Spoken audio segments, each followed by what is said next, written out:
ఇప్పుడు NTR natural star Nani Tollywood కి పరిచయం చేసిన కొత్త దర్శకుడు శౌర్యకి ఓకే చెప్పాడని ఇండస్ట్రీలో కొన్ని బలమైన ఊహాగానాలు వినిపిస్తున్నాయి.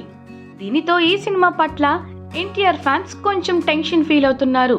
కాగా ప్రశాంత్ నీల్, కొరటాల శివ, ఇంకో పక్క బాలీవుడ్ లో సెన్సేషనల్ సీక్వెల్ వార్ 2 లాంటి భారీ సినిమాలు ఒప్పుకున్నా నాని కేవలం ఒక్క సినిమా, అది కూడా క్లాస్ దర్శకుడికి ఓకే చెప్పడం అనేది ఇప్పుడు ఎన్టీఆర్ అభిమానులు తీసుకోలేకపోతున్నారు. మిగతా దర్శకులు మాస్ లో తమ టాలెంట్ చూపించారు, కానీ ఈ దర్శకుడు విషయంలో మాత్రం కొంచెం టెన్షన్ పడుతున్నారు. ఇప్పుడు ఎన్టీఆర్ కి పాన్ ఇండియా ఇమేజ్ ఉంది. ఒకవేళ ఆ దర్శకుడు దానిని మ్యాచ్ చేయలేకపోతే ఎన్టీఆర్ సమయం వృధా అవుతుంది కదా అని వారు సంశయంలో ఉన్నారు. కానీ ఎన్టీఆర్ మాత్రం ప్రభాస్, రామ్ చరణ్ పంతాలో వెళ్తున్నట్లుగా అనిపిస్తుంది.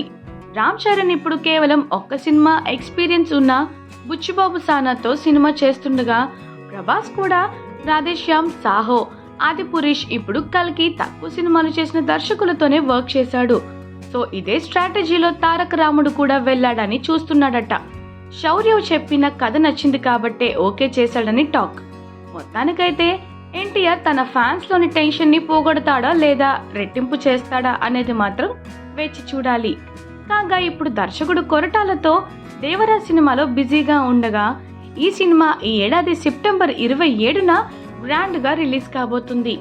అలాగే జాన్వీ కపూర్ ఈ సినిమాలో నటిస్తూ టాలీవుడ్ ఎంట్రీ ఇవ్వబోతోంది.